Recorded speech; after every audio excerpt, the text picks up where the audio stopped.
This episode has been brought to you by JustNForm.com. If you're tired of being censored, tired of having your data stolen and sold, go to JustNForm.com, a social media site where all voices are welcome. So, Kamala the Chameleon has struck again.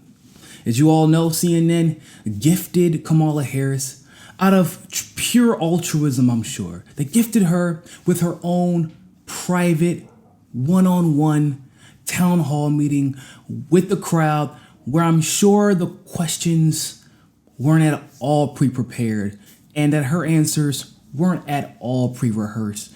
But who am I to judge? Take a look for yourself, because now I'm starting to get a little bit irritated. I'm starting to get a little bit. Just take a look for yourself. Take a look for yourself. What is your solution to ensure that people have access to quality health care at an affordable price? And does that solution involve cutting insurance companies as we know them out of the equation?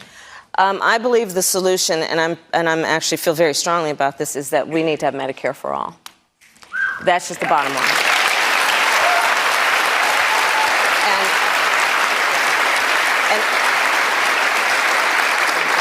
And I'll say this, and this is, I think, why you're also asking this question. What we know is that to live in a civil society, to be true to the ideals and the spirit of who we say we are as a country, we have to appreciate and understand that access to health care it should not be thought of as a privilege. It should be understood to be a right. It should be understood to be something that all people should be entitled to so that they can live a productive life, so they can have dignity. So, Kamala Harris now firmly believes in Medicare for all, and that health care isn't a privilege, it's a right. Now, interestingly enough, I can't say I disagree with her. Now, here's the problem with everything that just took place.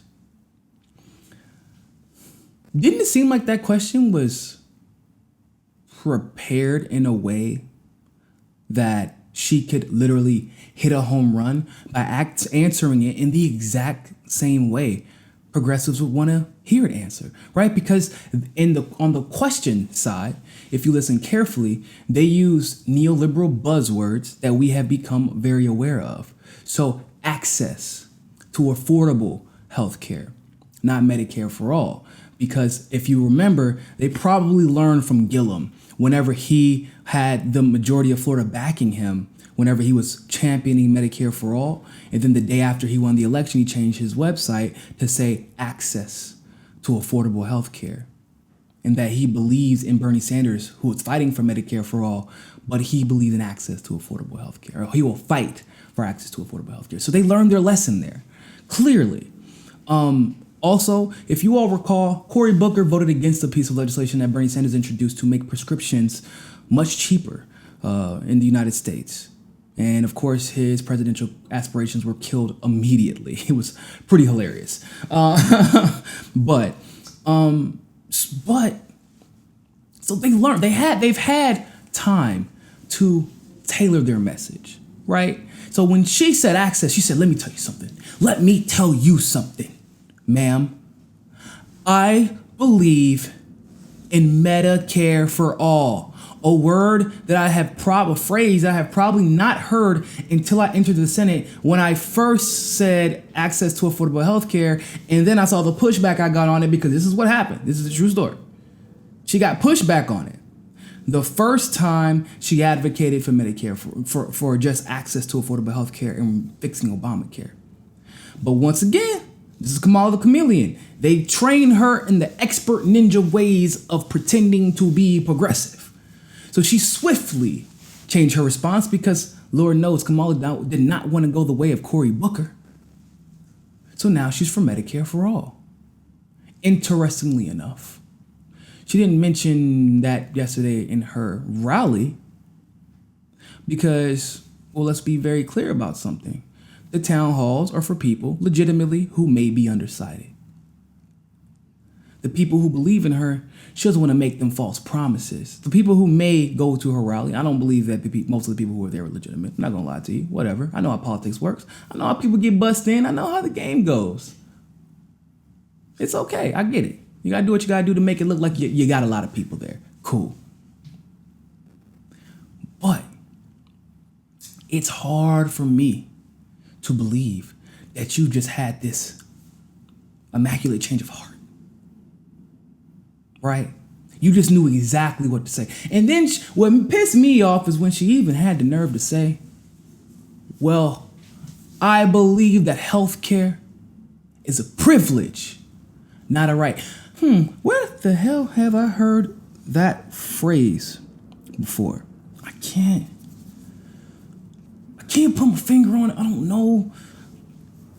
I feel like I heard that somewhere in the last couple of years, at least 150,000 times in this. I keep getting this image of this old, between 73 and 76-ish, crooked glasses, bald, graying bald head, strong, brutish Brooklyn accent. I don't know where I keep. Can y'all help me out? Can y'all help me out? Where have we heard that before? Over and over and over and over and over and over again. Bernie Sanders. And of course, Tina Turner, and of course, Tulsi Gabbard. I mean, everybody who he, has led to the promised land, and not discounting them. But what I'm saying is, this is why this is important. 2 reasons. One, Kamala Harris went out and campaigned for Hillary Clinton, right? This should not be news to anybody on this channel at this point. But if you are new to this channel, yes, Kamala Harris campaigned for Hillary Clinton. Of course, Hillary Clinton loves the prison industrial complex. Kamala Harris kept Hillary Clinton's donors paid. Let's be honest. Kamala Harris's sister, Maya, was one of Hillary Clinton's top 3 campaign advisors. So this should not be news. But it's interesting to me that you feel strongly about this, yet the candidate who actually discussed this more than anyone has brought this conversation to the national debate, you didn't back. Interesting. But you backed the woman who said that Medicare for all isn't possible. Let me get it. Kamala, you were just trying to push her to the left, weren't you? I know you was. It's okay. It's okay. You don't got to be humble about it. You were just trying to push. You thought you just had such a, what you going to cover? She said she has political capital that she has to spend. We're going to cover that in another video. But that's okay. We get it. Maybe you're trying to push Hillary to the left. Probably not. Considering, once again, Hillary said it was impossible. So that's the first problem with that statement. It's weird. When you say something you feel strongly about, that means like, wow, I felt like this for quite some time, and the decisions that I have made in the past have been based off of this decision, or off of how I feel about this particular topic. Woman, 2 years ago, you were full-throated endorsing Hillary Clinton and full-fledged campaigning with her. You can't feel that strongly about it. A year ago, you didn't even feel that strongly about it until you saw what happened to Cory Booker. And you're a little bit. Kamala is a survivor when it comes to politics. Believe that. She is. You can't discount her there. She knows how to survive in politics. You don't make it to the Attorney General of California as a black woman unless you know how to survive the establishment. And be honest with you.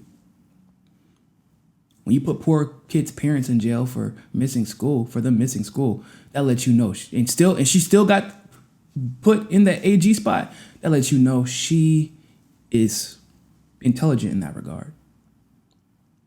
So here's a second problem. You hear all that applause for Medicare for all? You hear how CNN didn't even ask her with a follow-up question like we've heard so often.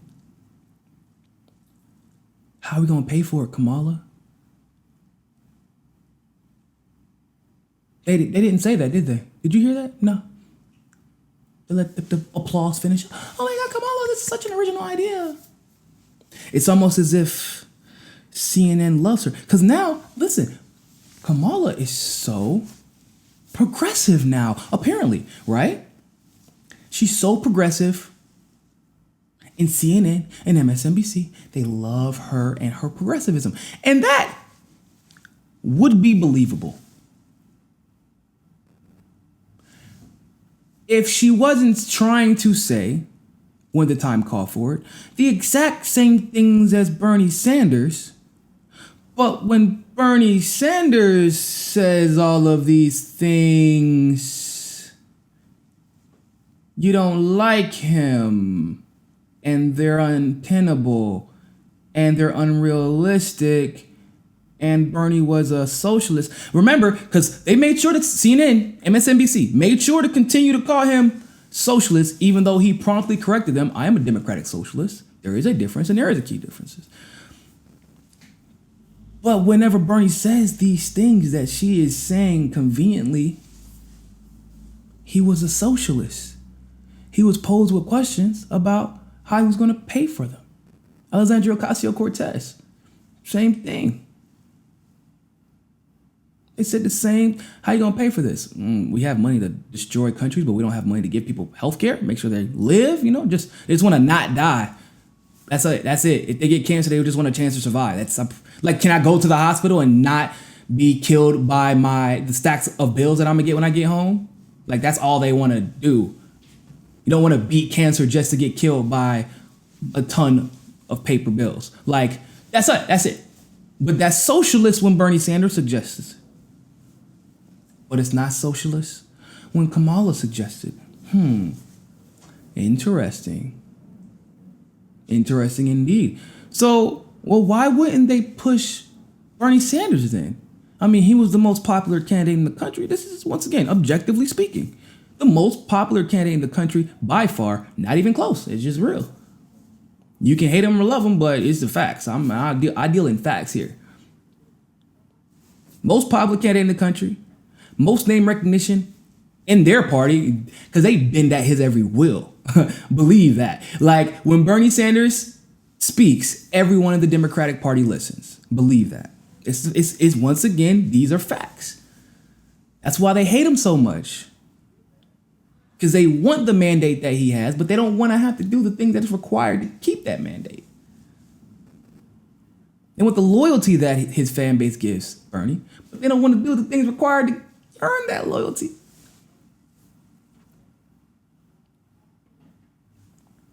So it's almost as if they're trying to, this is kind of silly to me. It really is, because who are you saying this for? Who are you trying to convince? Progressives aren't going to believe you. We know already who you are. If anything, and she still hasn't figured, this is the easiest part, by the way. You take corporate money. We don't trust you. That's pretty simple. That's the same reason, amongst other things. That's one of the reasons that Elizabeth Warren is not believable. Nobody believes her because she clearly seems to be all about her ego and ambition. And she takes corporate money and looks disingenuous. So if you take corporate money, you lost us already, Kamala. You've lost the grassrooters.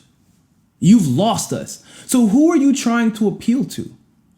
Those who were not grassrooters, but still love Bernie Sanders policies and have even grown to love Bernie Sanders himself over the last 2-3 years. The ones like Cardi who are like Daddy Bernie. They vote for Daddy Bernie. Shout out to Cardi B. Love Cardi. But here's the problem. And this is for those of you who have not made your decision yet. I want you to think about this. If Kamala, in times like these, is going to say the exact same thing as Bernie Sanders, echo all the domestic policies and advocate for all the democratically socialist things that CNN considers socialist when Bernie introduced them. And they're going to say that she's the front runner because of how progressive she is. Then just I'm just out of curiosity. Who do y'all believe is actually going to keep the promises? If she's going to say everything that Bernie Sanders has said domestically, in times like these, when her little CNN audience, who may be undecided, is watching, I'm trying to understand, why didn't you just let Bernie win then, if they are the same candidate as they're purporting? Because they know they have control over one of them, and they can't control, at least not to the degree that they want to, the other. These are the facts. We don't deal in convenient progressivism. We know. I don't know how we know every time, and there's always a different reason how we know, but we know. Something in you forces you to be progressive at a time where everyone else is telling you to go right or stay still. You just say, I can't take this anymore. And you speak about things that you may not even understand how they're going to get done, but you know it's possible if we sat down and thought through the facts, because the current facts tell you that what's happening now isn't working.